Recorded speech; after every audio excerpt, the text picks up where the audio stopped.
Hey guys, well, what is up? My name is Sarah DIETSCHY, rhymes with Peachy. Welcome to another episode of the Creative Exchange, but it's not just the Creative Exchange. Yeah, it's also an episode of the College Info Geek podcast. Oh my gosh. We're trying something a little weird this week.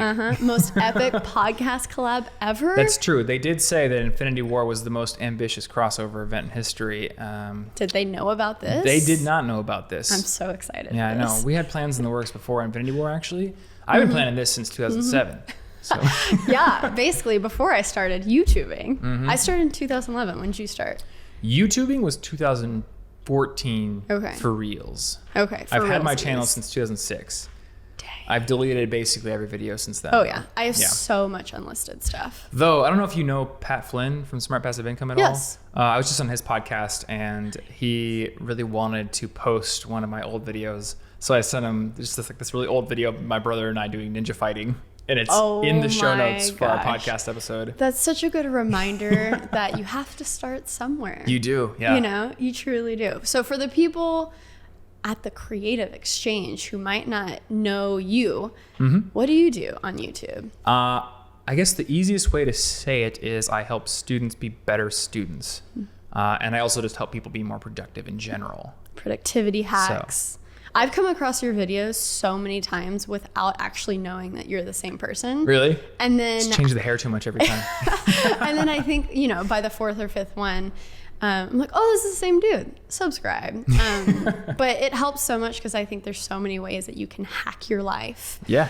And me, I don't have schedules. I don't have like a routine in a lot of my life. So that's a lot of questions that I have for you, for people who are like me. Yeah. Maybe what are some productivity hackings that we can do? So before we get into it, I think we should try to sell the crossover episode as good as possible. So to explain for you guys, because some people are going to come into this from my feed. Some people are going to come into it from your feed. So we're going to treat this as one conversation split into two parts. I'm just going to go ahead and call it that we're going to put the first part on your podcast since you had me intro myself first. And then part two will be on my podcast, which you can find over at collegeinfogeek.com/cast. That's right. Or cigpodcast.com. I always forget my little short URL. Links in whatever your show notes are. Show notes. Apple you Podcasts, do them show YouTube. Notes? I do show notes on basically just the platforms that they're on. I do have a website now where I'm like, oh, maybe I should go into more in-depth show notes, maybe timestamps. Do you do that for your podcast? Okay. We do because people kept asking for them. Yeah. And I don't know about your podcast, but mine is a little rambly. We have a lot of stories. We kind of go between lots of different tips and things like that. So eventually I felt that it was the best combination, or I guess compromise, between having something that feels like you're hanging out with the two hosts and having something that is really actionable.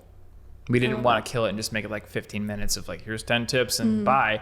But some people, you know, they see the title, they come in and they're like, why are you talking about Marvel crossovers? That's the downfall of a podcast that's so long, you know? But my first question is, I'm just like swinging for the fences here. I'm a college dropout. And there's a lot of things. I did not know that. Yeah. So I dropped out of college, and there's so many things that I just think are so wrong about the educational system. But when I was in it, I was super passionate about it. And I was a good student in high school. You know, I got a really good ACT score. I graduated in my top 10%. You know, I was a good student. But once it got to college, it didn't make sense. So I majored in electrical engineering, computer science, and I was in there for 3.5 years, and I dropped out. So, 3.5 years. So you were almost done. But I switched majors, so I had 1.5 years left. Oh, okay. So you weren't almost and done. I ran out of scholarship money too. So I was like, I don't want to go into debt. The worst. Yeah. So one, what is your educational background? And two, what's your biggest pain point with the traditional education? Okay, yeah. My educational background is a little less computer sciencey than you, but still pretty computer based. I went to Iowa State University and I majored in MIS. So that's Management Information Systems. Basically, take a little bit of business, take a little bit of IT with a lot less math, throw it together, you get a major. Cool. So I went into college wanting to be that guy who sits in the basement of a huge corporation with all like the matrix computer screens around me. Yeah, that's what I thought would be interesting to do. And then I did it and I hated it. You actually need some light. Well, so I thought that was interesting from a conceptual standpoint, but as I got into college and did several part-time jobs, I started to realize I want a job where I can be active as well. Like, I don't want to be a cubicle monkey. So I started kind of narrowing my focus toward networking because I figured networking would be building networks. And I've since learned that that's like its own discipline. But what I ended up doing in my internship was cubicle monkey work. Really? Yep. I think my job was basically just to change firewall settings, and I had to write up a document every single time. It was pretty bad. You had to open Word, write exactly what you were going to do, send it through 3 different levels of approval, and then do it. So it was pretty bad, and that was like the entire job. And that taught me, number one, I already knew I didn't want to be a cubicle monkey, but number two, it actually taught me that I'm not built for maintenance work. I'm built for creative work. I would imagine that you are the same. So you figured that out after college? Well, no, that was my internship after my sophomore year. Gotcha. So luckily I did not have to go into the real world and get a full-time job. Right. It was full-time for 3 months. But that was interesting. Good. Like, you don't know what you want to do until you go out and do some things that you don't like. 100%. That was one of the biggest lessons for me. And I think that's why internships are so important, or jobs in the field that you're studying. Because when I was doing electrical engineering, I got a job at a local electronics shop. And I was doing what excited me, and that was like fixing guitar amps and pianos and stuff like that. I hated it. And I was like, I started building guitar pedals and stuff, and I'm like, I don't care what's inside. I've always had a love for technology, but I learned that I hate like the intricate little transistor things. Like, I don't care, but I wouldn't know that unless I got that real world experience super quickly. So you just want to use technology? Yes. Okay. And talk about it. Because that's the kind of the vibe I get from you when I watch your channels. I'm like, you know a lot about tech. Like, you built a giant gaming computer over there and all this stuff. With the help of Austin Evans. Thank you, Austin. That is true. Yeah. I guess he would be a good person to get help from. Yeah, but I've learned so much from the YouTube tech community specifically. So it's been really cool to kind of just jump into that full force. But yeah, what was the most, I don't know, annoying thing about school for you? But you loved it, right? For me, well, it's interesting because I got done with that internship, and it kind of coincided with my blog sort of, I don't know if blowing up is the word, but becoming a thing that I thought I could actually turn into. It was my point where it's like, I hate doing this. And I'm very glad that I kept a journal during this time, because now as an entrepreneur, sometimes when it gets hard, you start to think the grass is greener. It would be so much easier if I went back and just had a full-time job where I don't have to think about work at night. I was thinking about that today. So I go back and I read my journal entries, and it just straight up says, like, I feel like I'm in prison. And I don't want to like put out there like anybody working a full-time job is a corporate slave or something like that. I'm not one of those people, but for me, it felt like that. And it's interesting when you look back on things, you don't remember all like the bad or boring parts. You kind of look through rose-tinted glasses and you start thinking, well, that might actually be better than what I'm dealing with now. So keeping a journal was very helpful. So you asked what was the most annoying thing about school. I think it was the fact that I felt the need to continue through school because I didn't want to be the college blogger who dropped out of college. That is true. That's true. That was the thing for me. I think in general, I'm not somebody who hates traditional education like maybe Gary Vee does. I think it works for a lot of people. What I don't like about it is it doesn't adapt to the changing pace of how the world works fast enough.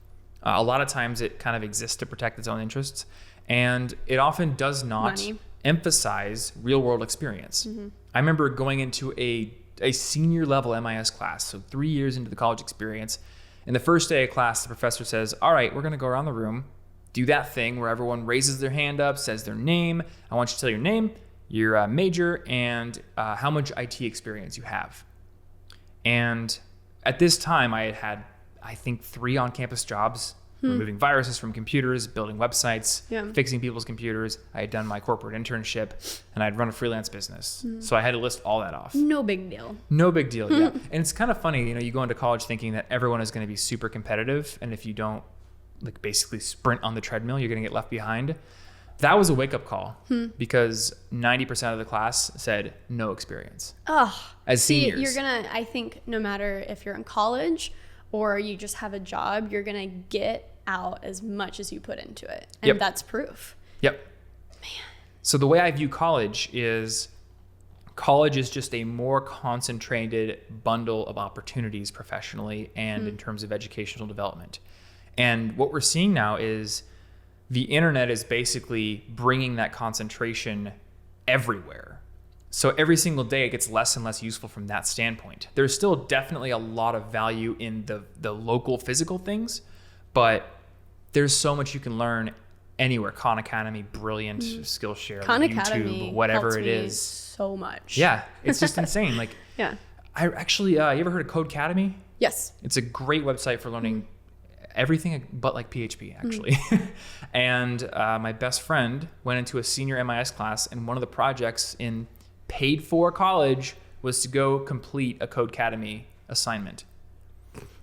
So it's just funny, you know, and like teachers tell me, you know, I'm using your videos in my class. So I don't want to say that school is useless, but it's becoming more the case that you can do almost anything on the internet. The other values I would say are, number one, the signaling value. So that by that I mean completing a program of education gives you a piece of paper that is essentially a signal to employers who are trying to triage applications that, hey, at least this person was able to make it through this 4-year program. So that's like something I can use as a foothold. Yeah. I can understand why huge companies have done that, especially now having had to go through 250 applications to hire a writer, things like that. Yeah. I understand why they use triaging methods. It's a filter. It's a filter. But again, as you get more startups, as you get more scrappy companies built by people like possibly you who didn't graduate college. I'm just like, can you do this? Exactly. And that's the only thing I'm worried about, you know? You get founders who understand that signaling value is essentially useless because they know all these college kids didn't get any real world experience. Yeah. So they're only good at getting A's on assignments. Right. Or at least that's all I can know about them from their degree. Right. I just hired an editor actually, and Congrats. going through, I'm very happy that I finally got through my applications there. Yeah. And hopefully it works out. It's hard to find someone to do creative work for you. It's tough. Well, how was that process? Was that a long thing? I'll go through it because I'm guessing you're going to also have listeners who are going to get to the point where you want an editor. So I'll talk about that in a second here. But going through the applications, I never asked about credentials, and I did not even read the answers they gave me until I clicked on their work. Yeah. That was the first thing I clicked on. First question was, link me to your best editing. Watch that. If I didn't like it, I'm not even reading the rest. Because why? Show me you can do the work. And I think we're getting so many more people who can do that. The last value for college, though, and this is something that I don't think quite goes away, is the fact that some people need more structure and guidance at a certain time of their life.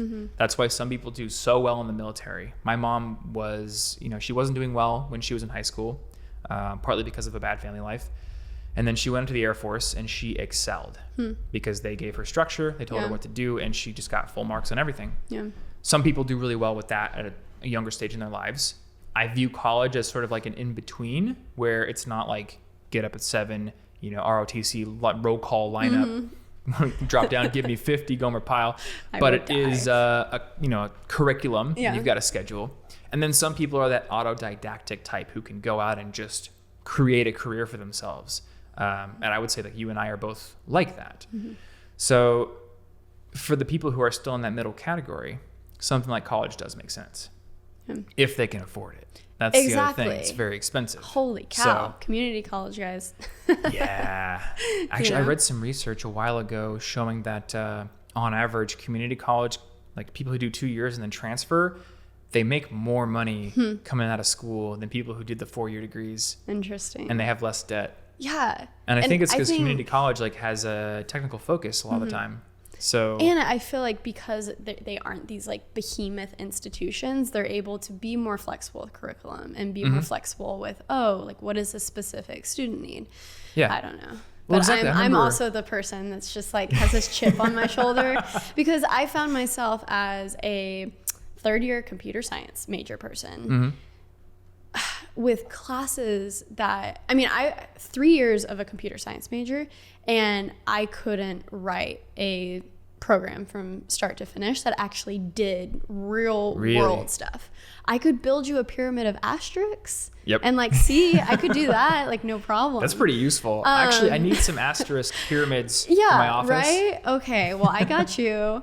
I mean, so that was just so disappointing. Yeah. But again, it's what you put into it. I was so not into that computer science. You want to know the best programming education experience I got in college? What? So there was like the very first level MIS class. The MIS program did have a programming course. What does MIS stand for? Management Information Systems. Gotcha. So there was a programming course that we took later on, but first you had to get through MIS 330, which was basically a remember trivia class. Like, you basically just had like, what's an information system? What's a knowledge management system? What's a CMS? Yeah. What was the first processor? It was just like a totally broad overview of the whole field of business and information science. But the professor was very fond of extra credit projects. So most of your grade came from multiple choice tests, but he had a ridiculous amount of extra credit you could get. Anywhere from like, design me a logo, to take this Cabbage Patch doll and go somewhere interesting that has to do with information systems and take a picture of it. So some people went to like the Intel chip manufacturing facility that's cool. and photographed the Cabbage Patch doll in all these places and got a bunch of extra credit. He also said, if you can build me a website, I will give you extra credit. So I took an English class, weirdly enough, that was a web design class. Since I had learned HTML in college, I already knew everything they were going to teach in that class, but their final project was to go find a client and build them a website. So I doubled down. I doubled down. I said, all right, here's my client. It's the guy who wants extra credit or wants a website for extra credit. And then I went and got a job at the web development department on campus. Wow. And the guy hired me and he said, all right, I'm going to hire you because you know HTML, but you don't know PHP. You don't know MySQL database language. So you have 2 months to train yourself up on those things. So I got paid to teach myself those languages by building my extra credit site, which also got me my final grade in the other class. You literally combined 3 different projects. Yep. And I used that to teach myself how to build a membership site where you could log in. Cool. There's a password reset form. There's all that kind of stuff. Yeah. And I learned more from that than my programming classes. Wow. It was nuts. So that was the thing. Actually, I'm just remembering this. My final like capstone MIS class, before I came into it, for years it had been entirely a project. That was what the class was. So that's kind of cool. I like project. Exactly. Yeah. And you would stuff. have to find a real world client and build them something. That makes sense. I came in and they got a new professor that semester. And the professor was like, I'm going to change this class up. We're going to have a textbook and there's going to be lectures and you're going to take tests. And I got a group of the students together and we went to the administration and like fought tooth and nail to have it switched back to a project class. Because I said, we don't need more textbooks. We don't need more tests. We want real world experience. Yeah. So they reverted it, which was great. That's amazing. And then I spent that entire semester just coding a web app. Wow. Which was fun. Well, good for you guys going to the office and putting your foot down. Yeah. I will say we did it in a respectful way. We weren't like trying to throw the teacher under the bus. But like, we went through him first, but it was just like, we don't need this and we're paying for it. It's the final course. Yeah. I came in as a freshman knowing that would be my capstone. Like, don't change it up on me. Dang. Man, so during that time, did you know, okay, I want to do something creative for a career?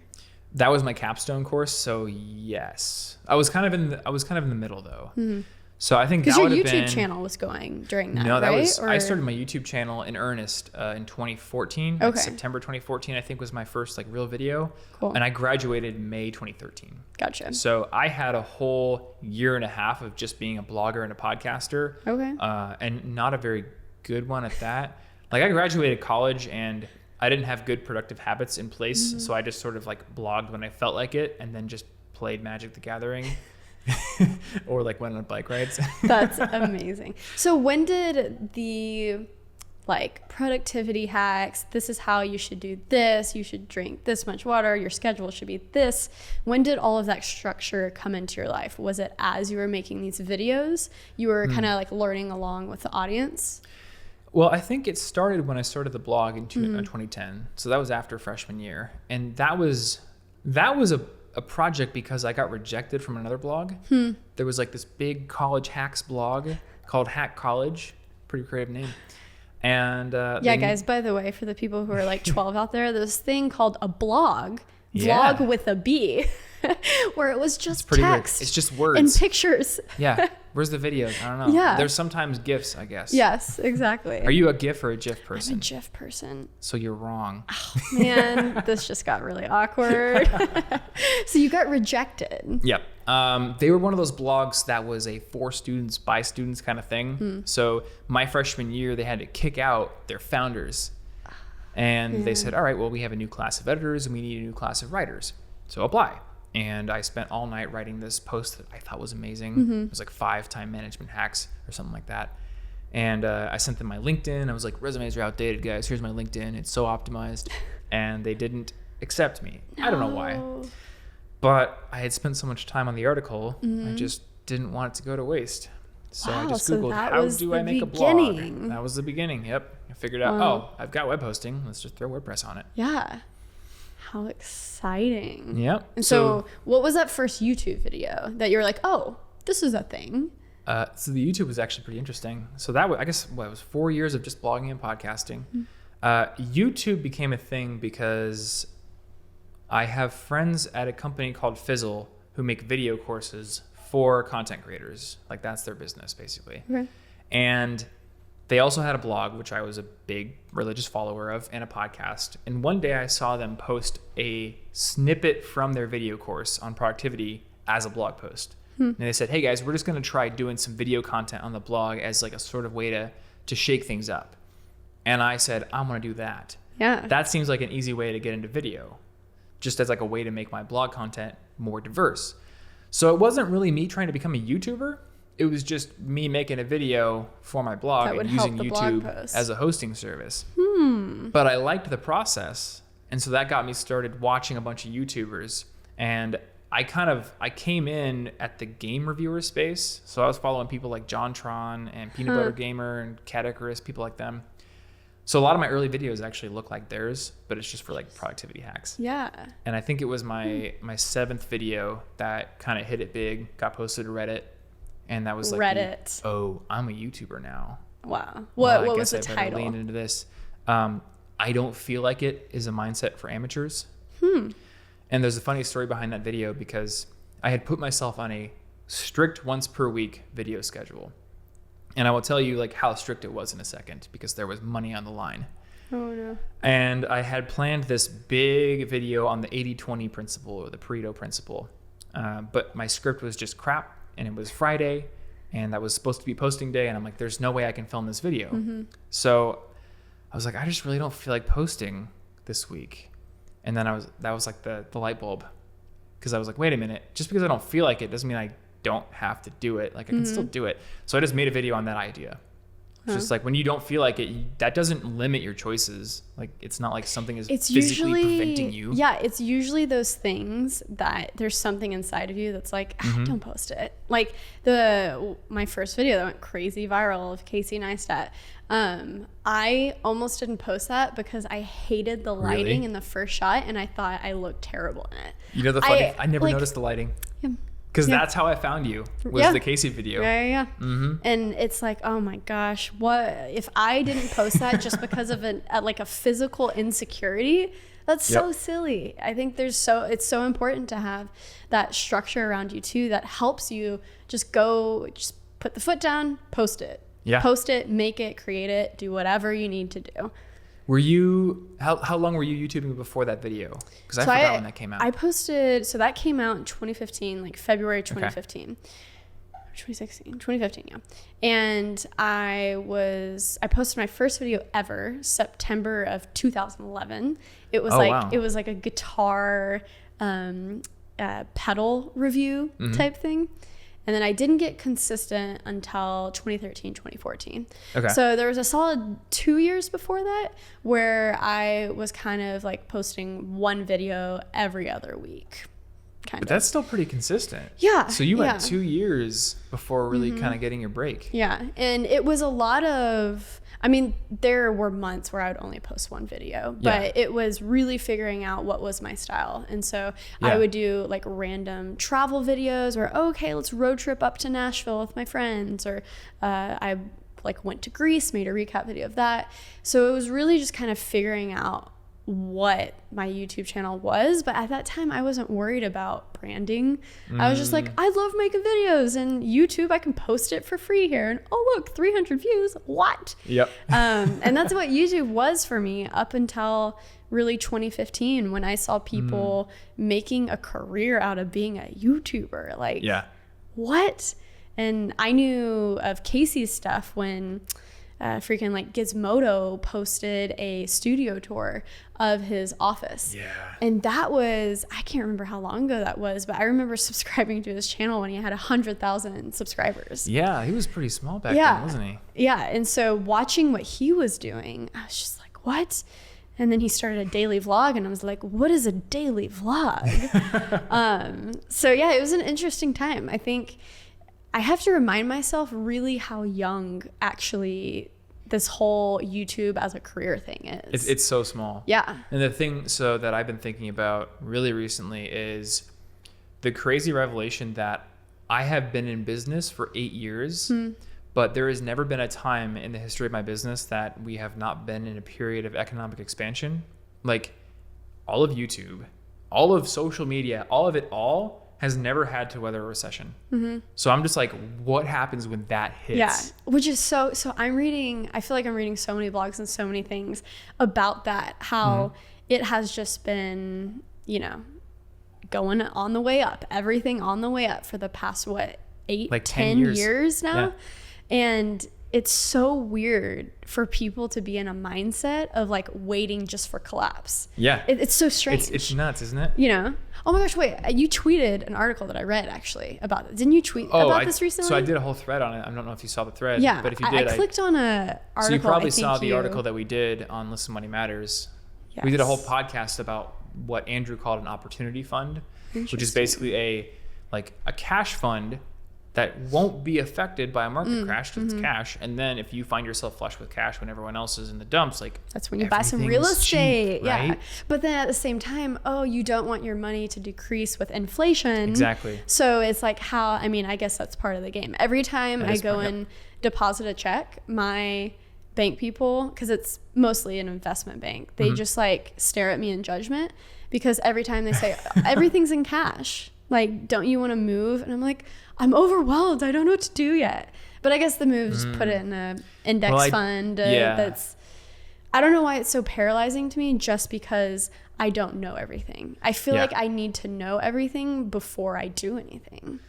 Yeah, that's the analysis paralysis by analysis kind of thing. And there's this business professor, I think it's Columbia Business School, named Sheena Iyengar, and she's like, the problem is like people don't save for their retirement because there's so many choices. And like, great illustration right here. You feel like you need to know everything, and like that's logical, but then you just end up not doing anything. Yeah. So, and it's hard for me, like thinking about this whole cycle thing and the fact that we've been in expansionary period for 10 years. Like, what do I suggest to people now in my money podcast? Because for the longest time, we're just like, throw it in an index fund. Yeah.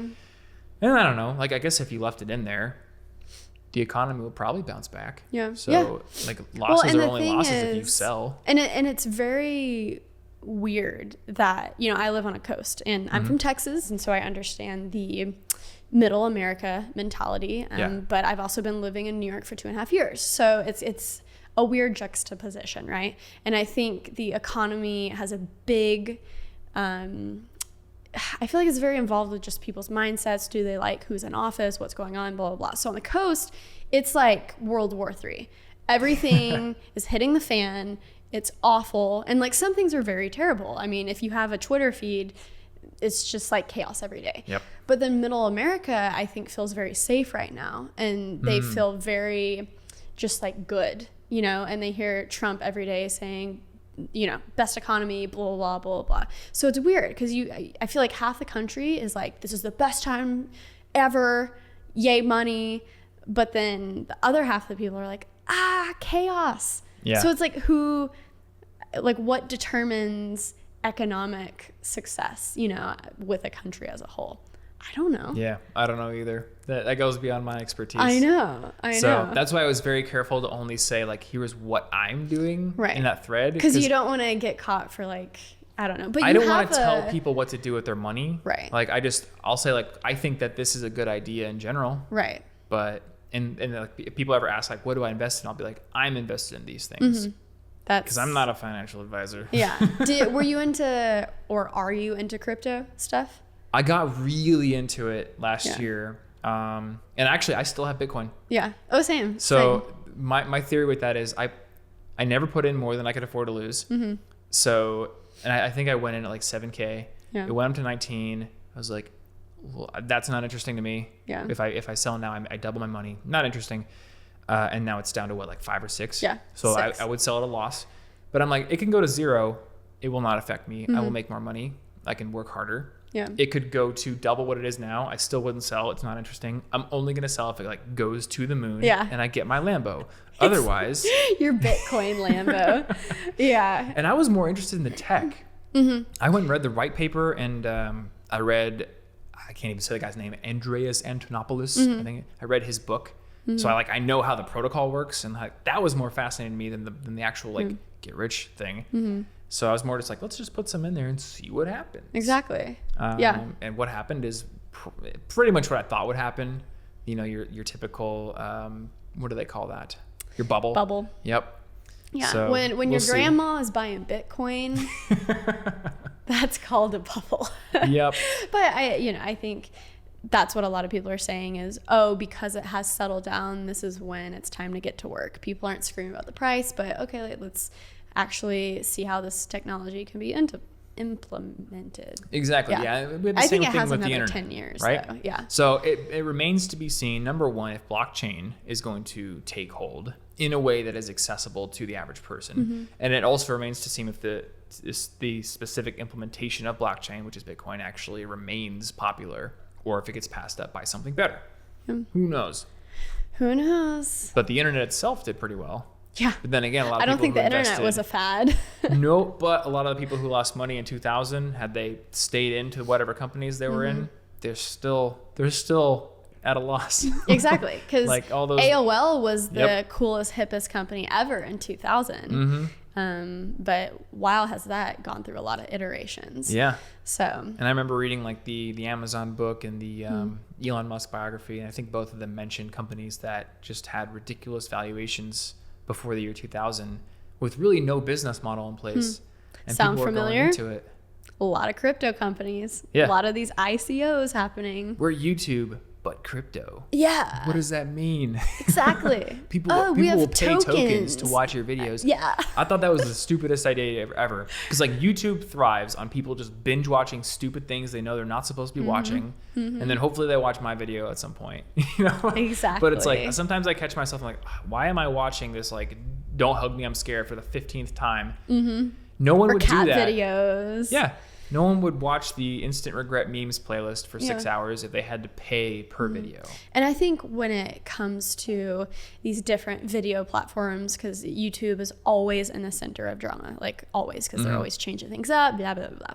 When it comes to an alternative video platform, it's like the audience has to be there. We're not gonna, everyone's just not gonna pack up and go to this brand new platform without any audience. So there has to be that, I don't know, just that, I have to be there. And that's what I think is interesting about IGTV. Me personally, I don't like vertical video, but I love stories. That's been super fun for me. And love Instagram stories. Yeah, but that's casual and that's short. So IGTV is interesting. Like, what was your first reaction when it came out? I liked it. Yeah. I opened a couple of videos and I was like, this is cool. And so I've heard a couple of arguments from people who don't like it, and they'll say things like the human eye is a horizontal visual spectrum, so therefore vertical video can't work.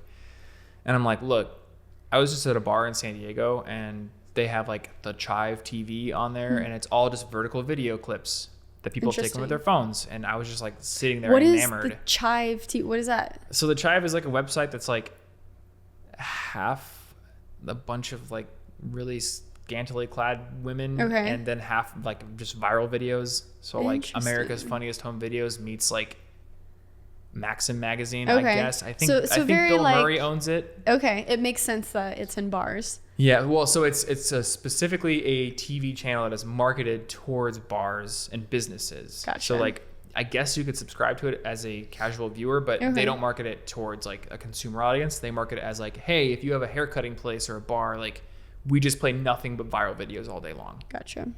But they were interesting. Good idea. Like they were pretty good, like fun compilations. Yeah. Like, here's people doing backflips. And it's just vertical. And are all of them vertical? Not or all just of them that are, TV? but a lot of them are because it's just people submit videos to the Chive, and a lot of them are just they took and it what vertically. they know is that. Yep, and that's the thing. Like the device you have in your pocket, it's so much easier, so much less friction to take a video like this. So I'm gonna lean into it and just see what happens. Yeah. You know? Why not? And go ahead. No, you go ahead. I was just going to say the other thing is I don't want to lean too hard on YouTube. Yeah. Because they're always messing with stuff. They're always messing with the algorithm. Luckily, I haven't been hit too hard personally yet, but you never know. You know, you don't want to be dependent on one platform. Exactly. And Instagram is where the attention is. So is Facebook. So I feel like it's Facebook. Literally the only reason why I have a Facebook, I have like 15,000 likes. So it's not really worth me posting anything there because it'll get like 100 likes. It's like nothing compared to my other stuff. But a lot of companies like to push advertising and push a video that I post to my page just to advertise whatever they're selling. So I've done some ads with like Hint Water, love their stuff. They do have good stuff. Yeah. Except for they don't have the best flavor in my Whole Foods. So they need to vanilla cream. No, not vanilla cream. Okay. I don't think Hint makes a vanilla flavor. They don't, but honestly you said that and I was like they should. But the best Hint. flavor is the green apple one. Okay. And it's not in my Whole Foods. That is so sad. I'm sad. Hint, if you're listening, help a dude out. Yeah, help a dude out. Green also sponsor apple. me, I guess. Yeah, they'll send you water. But yeah, that's the only reason that I have a Facebook. But how do you use Facebook? Because I'm sure your stuff is actually amazing for the audience. It might be. I haven't really gotten into it yet. You have double the likes I have. Okay. I have 7,000. And it was just like the College Info Geek page for a long time. I had no idea what it was doing. Because your stuff can go viral really I listen to Gary Vee a lot. And maybe I'm just like within his reality distortion bubble. But he's just always like Facebook, Instagram. So I look into it. And I see 3 compelling reasons to try to use it. Number 1, it's an audience. It's a very big audience that is different than YouTube's. So great for diversification. Number 2, I don't see a better place to build a community. Like this is something that I still need to do for my site, but for Listen Money Matters, they switched over from a self-hosted forum to a Facebook group, and it's just been doing so much better. People are in there constantly helping each other, like the comment threads on questions. So it's a group. Yeah, it's amazing. It's like it's a private group. Well, I don't know if it's private, but I think you have to like hit join. It might be closed or something like that. And people will ask questions. And like the hardest thing for us is we can't answer every question that comes in, especially on a money podcast. Like people just dump their financial lives into questions. But I would go into that community and I see like 15 people offering up detailed answers. And I'm like, okay, so YouTube doesn't have a tool for this. Yeah. There's no communities. I tried it on Reddit, but a lot of people don't have Reddit. And a lot of people just have this inherent bias against Reddit. You could do a self-hosted forum, but then you're creating friction because people have to create yet another user account. Facebook's the one place where there's a community group tool built in and everyone's kind of already on it. Interesting. So I'm thinking of that as well. And then the third reason, this is something I'm just now dabbling in, but their ad product is so powerful in its ability to create what are called lookalike audiences.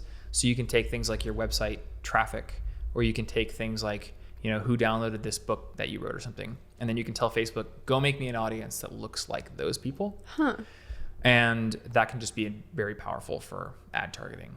So this is, again, I'm in pretty much baby steps at this part. That's interesting. Because I think that's where you will win on Facebook. Instagram, there's still a lot of opportunity for organic content to win. Like there is an algorithm, but if you give it what it wants, you're going to do well. With me and my Instagram feed, if I post anything other than my face, it is hands down less than 5 or 6K.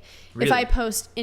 If I post my face and post me, it's guaranteed over 6,000 likes. I want to see your Instagram. Yeah, because it's like and it makes sense, right? They're there for me. They want to see me. But sometimes I love just posting a picture like that isn't me, and because that's how Instagram started. It started with it pointing outwards. Yeah. It started with, look, I have an iPhone. I could be a photographer. And that's how it started. And I was really passionate about iPhoneography. But the more you pull into this YouTube personality thing, it makes sense. People want to see you. Yeah. I feel like you and I maybe look at the grid here and we're just like, I want it to be diverse. Like if every picture is my face, it's going to look samey. But then most people aren't going to your profile. They're going to the feed. Yeah. So they want to see your face. That's tough. Yeah, I remember studying Taylor Swift's Instagram and noting that the concert pics, which are like these gigantic productions and they're like professional cameras and everything, maybe 1 million likes. And then a grainy selfie her and her cat picture with her and her cat. Yeah. 2 or 3 million. So I'm like, okay, so it is really like the intimate interaction that people are kind of craving on there. Exactly. As long as it's interesting. Yeah. And so I think Instagram is no matter what you're doing, it's going to be a win. Whether it's your personal brand or it's your business, I think there's a lot of opportunity to thrive on there. But with Facebook, I feel like the best amount, or just like, I don't know, the best time you can spend on it is if you're knowledgeable or if you get knowledgeable on ads and do the ad product, because it sounds like nothing beats it. Yeah, and the thing is you can also use the same targeting tools with Instagram because they own them. So yeah. It's kind of interesting because you are doing really well on Instagram. So we're kind of like flip-flopped on YouTube and Instagram. So like, what are you doing to build Instagram? Because you're nearing 100K. Yeah. So that was something that honestly just grew with my YouTube. And I think it was interesting to watch Twitter and Instagram because I am more active on Twitter. I like Twitter actually better, and I'm always on Twitter, always engaging. Yeah. But Instagram grew double as fast, and that's because it has the explore feature. It has so many things that encourage to go out of your followers. Yeah. And I think it has a lot to do with the algorithm. The moment it become more algorithm driven and it started suggesting things, and I think Instagram, people naturally just explore more. They don't just stay in their feed. But I don't know about you, I'm in my explore, like the search explorer feed, as much as I am in my feed. You are? Yeah. I never go there. And so I think that's how a lot of people treat Instagram too. So when they do see a picture of, oh, this is interesting, who is this? Or like, oh, is that YouTuber? They click on it and they stay. Yeah. With Twitter, there's nothing like that. Maybe you get retweets and that helps you grow. But Instagram, I think there's this really organic, it's like organic and algorithm have a baby, and I think that's Instagram's really in a sweet spot with that right now. And I think if you're a YouTuber, something about a YouTube audience is just so engaged because they do feel like they know, and I want to feel like I'm close to my audience. And so I think that helps with the engagement side. When they do see a picture of me, like, oh yeah, Sarah, homie YouTube, like, you know, it's not just a faceless brand. So, yeah, that's true. Yeah. I wonder if the vlog style of your content actually helps out with that. Yeah. Because I Instagram story almost every day as well. Yeah, your story is always like so many little things up there. that might be like, an instant close. Yeah, for some people. But I sometimes get the same amount of views in my Instagram story that a video will.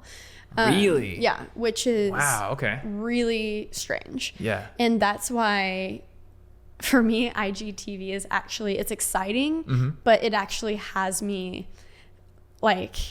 You look anxious. I'm so anxious about it. And I'm like, oh, because I know Instagram can be that other platform for me. Yeah. But for me, it was such a sweet spot with stories and the feed. And now I'm just like, oh my gosh, wait, I put all my fancy stuff on YouTube. Yep. What am I going to do here?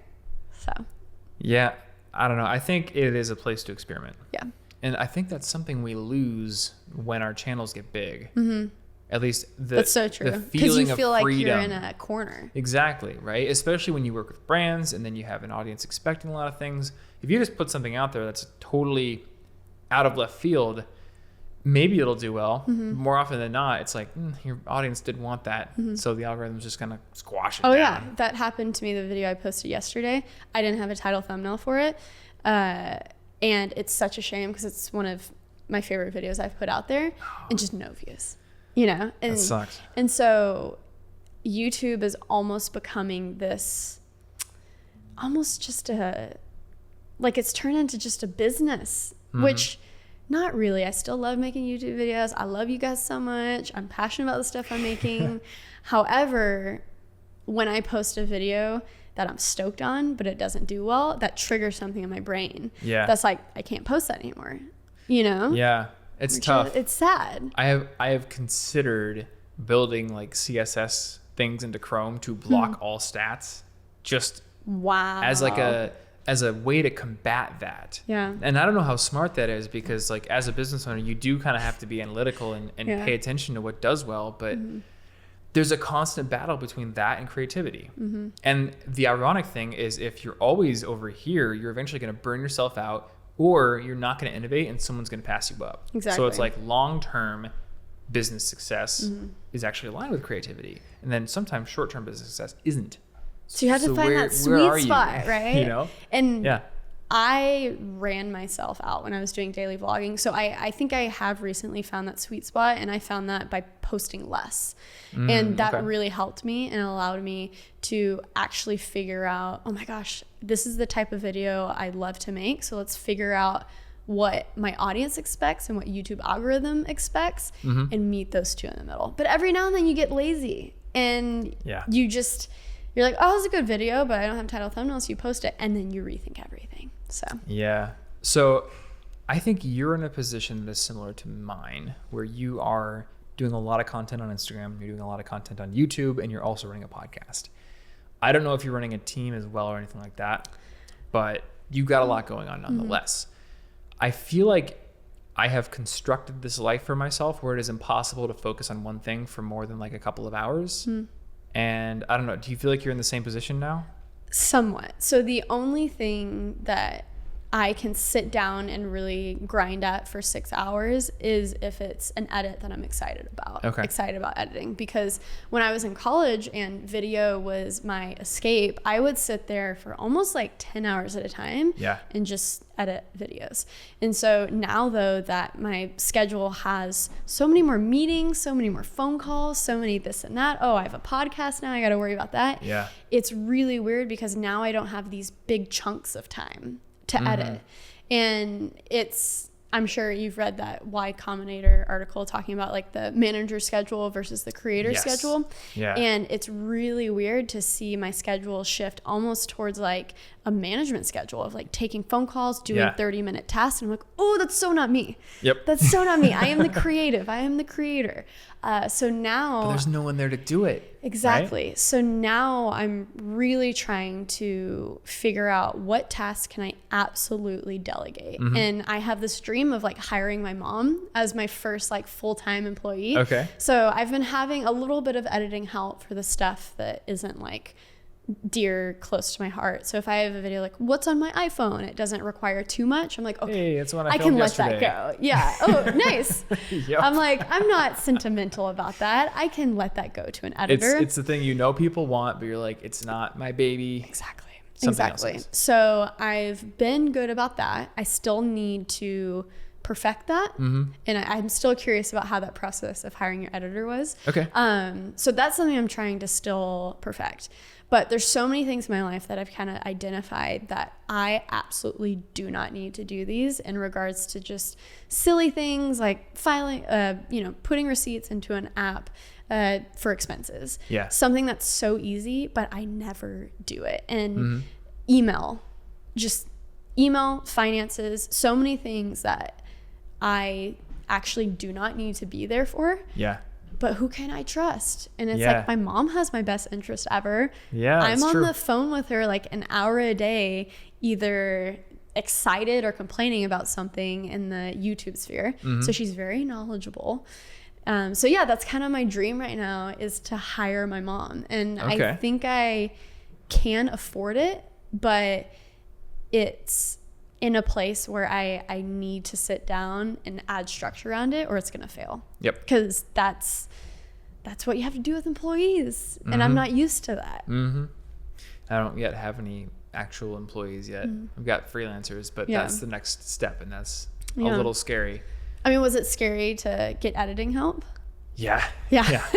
So I've worked with one editor before, and that relationship is kind of ended in terms of professional stuff, at least. I just now reached out to the second person. So our first project will be next week as of the recording date here. So we'll see. I've done it in the past. There's definitely like processes you can put into place that make things way easier. You're Mr. Productivity Man. So yeah, workflow is everything for me. Tell me about your workflow. Tell me about some things that help you thrive with what you do in your work schedule. That's really general. So like, what should we narrow in here? The creative process. Okay. So do you have, when it comes to the podcast is probably your most consistent thing, or Yes. Okay. So when it comes to your podcast, how do you break down that creative process to really make sure that there is an episode every single week for people to listen to? This is a good place to start because the podcast is the most delegated thing I have. So when I started, it was me monologuing into a microphone on my desk or interviewing someone on Skype, editing it myself, doing everything. And now at this point, we plan out, I think, usually like 10 episode topics in advance in order. Wow. And I can't do this for video. Like, I can't sit down and be like, oh, we're just going to do this, this, this, and this for videos. It's like, what do I do this week for the video? And I think it's because I'm too perfectionist and too overly attached to it.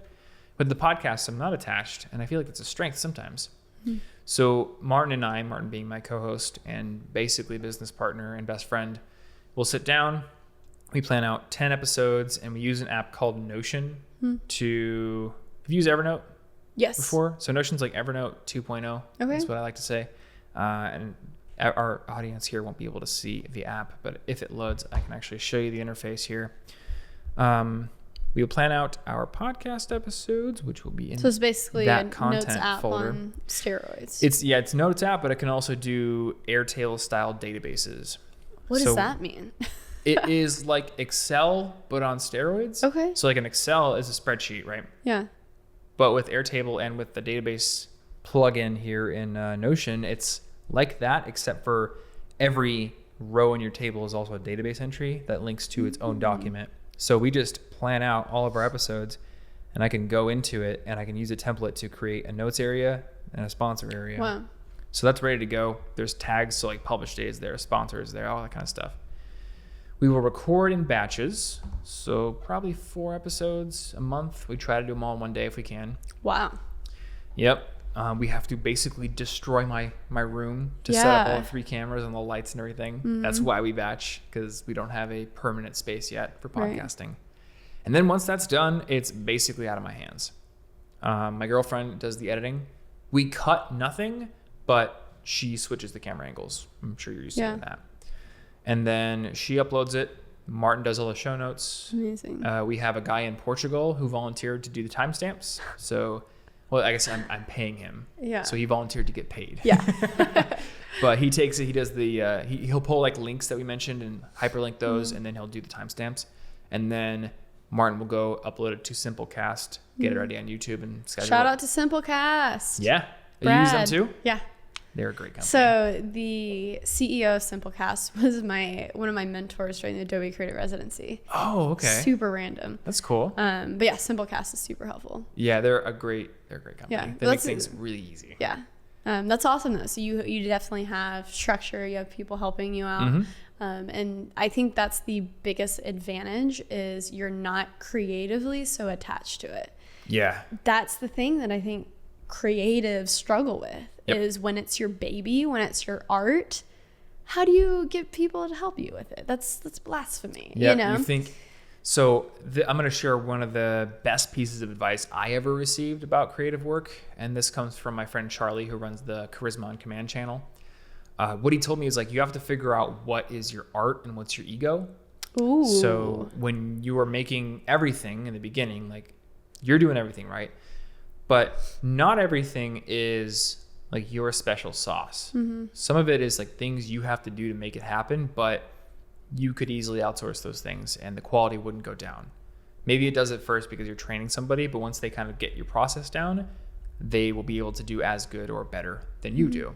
So he told me for him, you know, my strength or my art is looking at somebody like, you know, Terry Crews or The Rock or someone like that and analyzing their charisma. Like what makes them so good at doing interviews, or what makes them so good at telling jokes, what makes them so likable. I'm really good at pulling out the things they do and then explaining them in terms that people can understand. That's my art. My art is not editing videos. My art is not finding clips of these people in interviews to put in the videos, so I can outsource that. And that was really helpful for me because I had like basically refused to get an editor at the time. I thought my animations are my art. Everything's my art. Yeah. But that's not true. Yeah.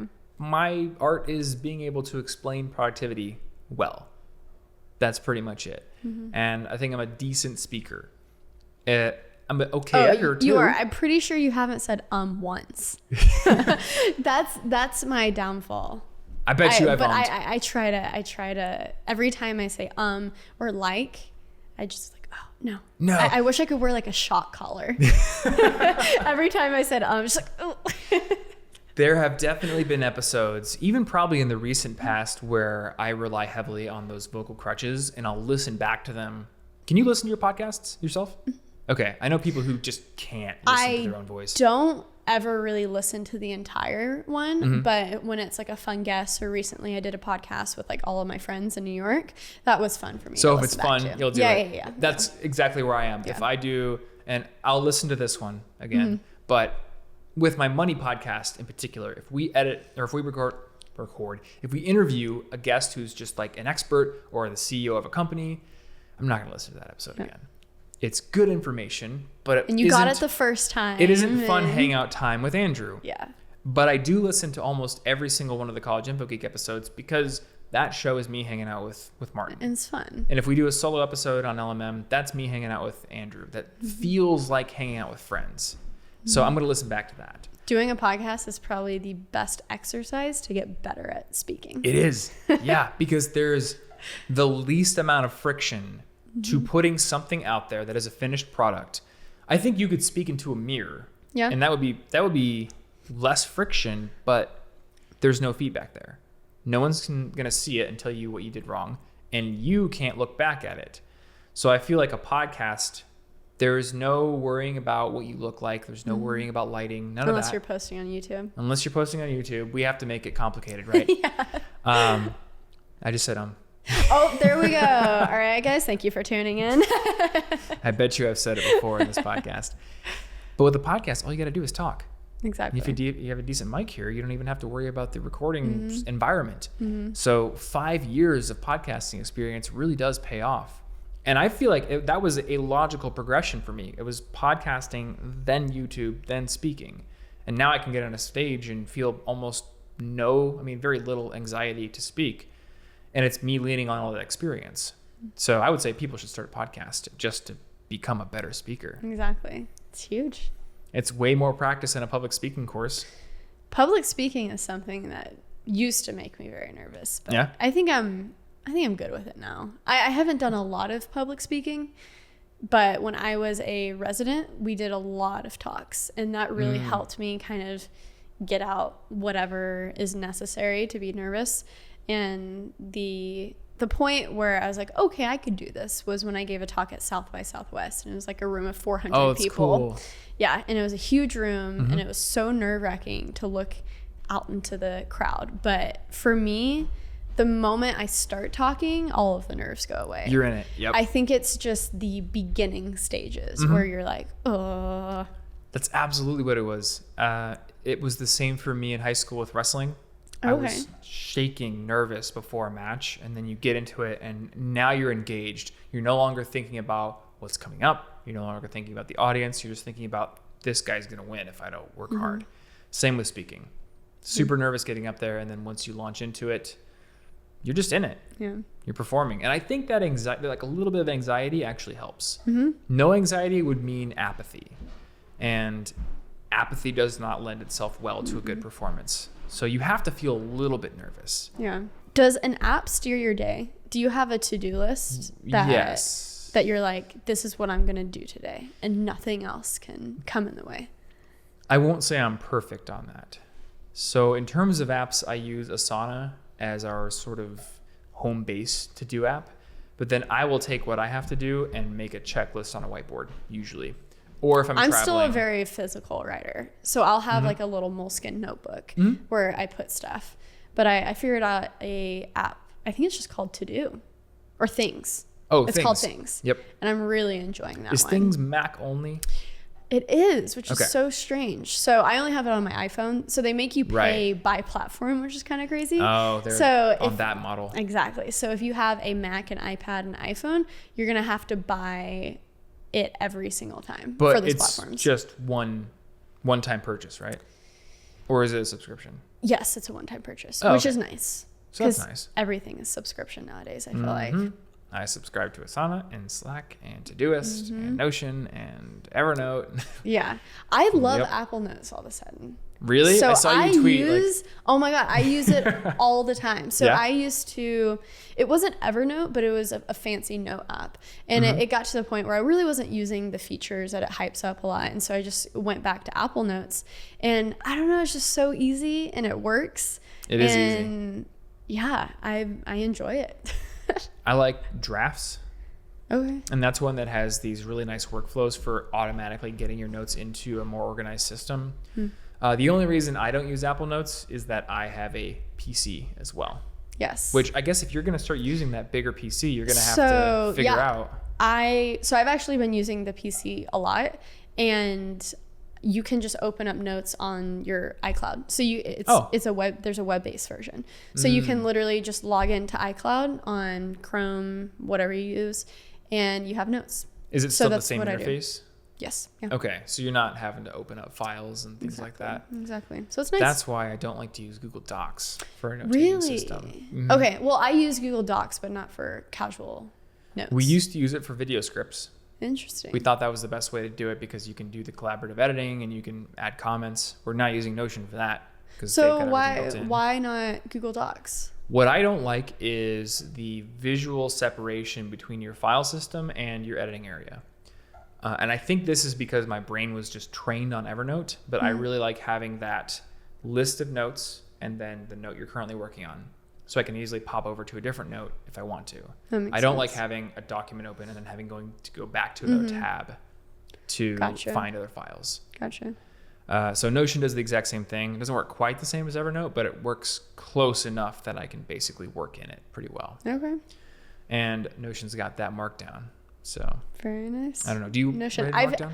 I've never heard of Notion actually. So it's pretty new. I'm gonna check it out. It's a pretty new thing. I just love writing in Markdown because you can do the formatting really quickly, and then it's also got the collaborative editing, which is huge. Was a big pain point with Evernote for a long time. Right. We do our weekly meetings, like me and two other team members, and one of them is remote, so we'll have the weekly meeting notes open. And with Evernote, it was like, oh, you're editing, the document's locked. I can't use it right now. So it's been very, very good. Guys, thank you so much for tuning in for this episode of The Creative Exchange. You can come back every single Monday to check it out. But more importantly, we did a part 2 of this podcast. We got into some juicy things, I would say. So make sure to check that out in the description below, in the show notes, wherever you're listening to this. His podcast, Thomas's podcast, is College Info Geek. And also he has an amazing YouTube channel where you can learn about productivity and just how to maximize your life. It's his name, Thomas Frank. So thank you so much for being on this podcast. What are you everywhere else, like on the Instagram and stuff? Tom Frankly. Yep. So guys, make sure to check all of that stuff out. It was such an honor. Thank you for being on the Creative Exchange. Thank you for inviting me on the show. And guys, we talked for 2.5 hours. So make sure to check out that part 2. Yep. It was an adventure. We had cameras going off. We had people walking around in the hallway. Thank you guys. Until next Monday. Do I say stay peachy here too now? People want stay peachy. Yeah. Stay peachy, guys.